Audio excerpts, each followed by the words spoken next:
$400 million. That's how much Rush Limbaugh will be paid now that he has signed a new contract. That's more than the salaries of all of the network anchors combined: Katie Couric, Brian Williams, and Charlie Gibson. Okay, guys, it's very interesting because the mainstream media has at times sort of dismissed Rush Limbaugh. But this Sunday, the New York Times is doing an 8,000-word cover story in its Sunday magazine. I've read portions of it. Dare I say it's almost flattering. Does this new contract, Cal, make him more of a force to be reckoned with? Well, he's certainly getting near to my income level, I want to say. I'm starting to sweat a little bit.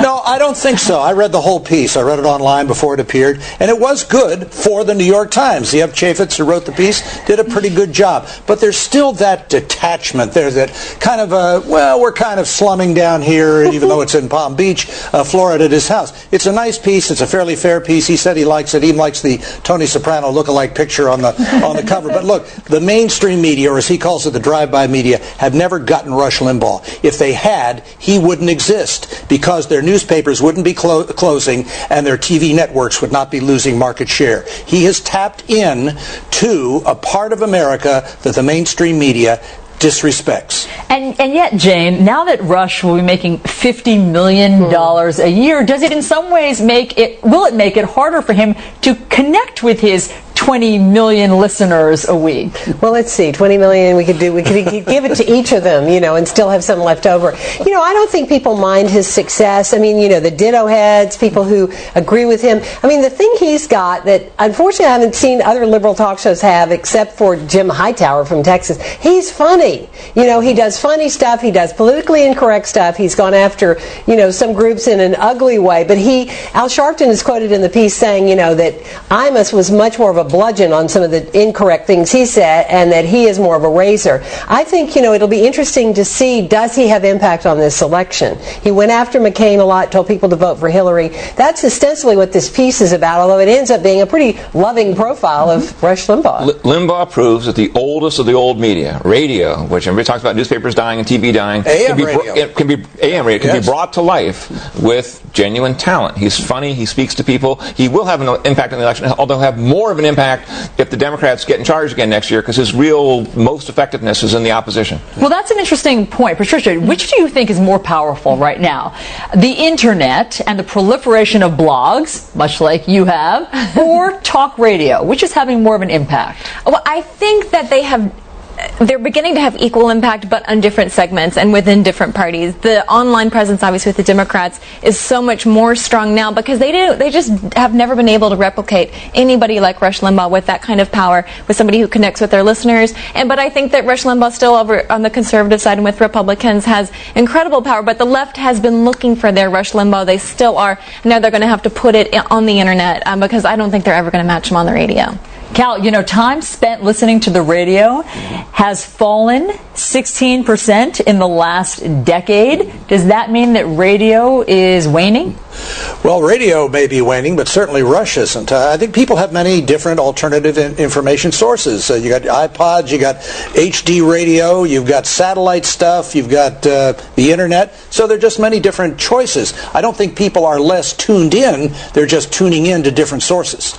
All right, we need to talk about Christie Brinkley. Oh, finally. Thank goodness. At your request, yes, Cal, we are going to talk about this incredibly messy divorce that she is embroiled in. Now, interestingly, we would never have known this had this case and this custody case been closed to the public. But according to sources, it is Christie Brinkley herself who asked that this case be open. So we now are privy to the salacious details of what her soon-to-be ex-husband did in terms of having an affair and cyber porn and all sorts of other things. Jim, just because it's open to the public, does that mean we must cover it? Well, apparently so, right?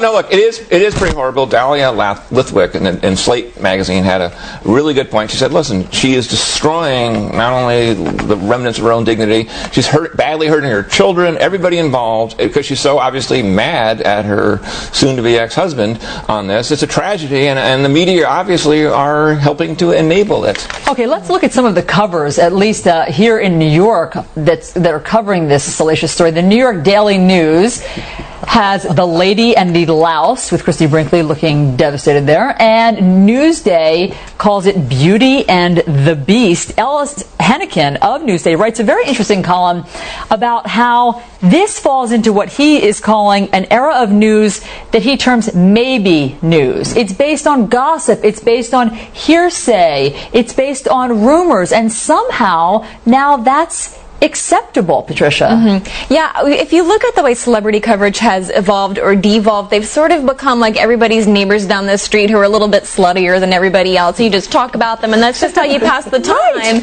And what the tragedy here is that there are children involved. They're going to hear about this at school, and so that's the really sad part of this, in my opinion. Well, the old tabloids used to have at least a kernel of truth in them, but now it's all like news of the world. You know, a two-headed monster found in suburban Chicago or something. You got Dr. Phil supposedly splitting with his wife when you can see his show every day. He always walks out at the end of the show holding hands with his wife. There's just absolutely no truth to some of this stuff, yet people read it. Certainly they gawk at the checkout line, and some of them actually buy it. The Christy Brinkley thing, you know, I was thinking, okay, I'm reading this thoroughly so that I can condemn it. You know, I mean, we're all reading it. You know, it's one of those real-life dramas. It's one of those newsies. You know, it's a thing that is real people. We saw Christy Brinkley, many of us growing up, on the cover of various magazines. It's so tacky. I mean, the question is, I didn't realize that they're basically fighting over custody. Mm-hmm. So is this an effective strategy for custody? That she must have decided it would help to air this, and probably TMZ or somebody would have gotten a lot of it anyway. So that's another argument. I think there's a lot of truth in this one. Sorry, Cal. However, I'm still kind of up in the air about Madonna and Guy Ritchie. I just don't know the truth on that one. Okay, during the break, I'll explain all of that. And A-Rod, I want to know. Okay, I've got that for you as well. Okay. We have to take one more break, and when we come back... On this 4th of July weekend, some real American stories to inspire you. Next on Newswatch.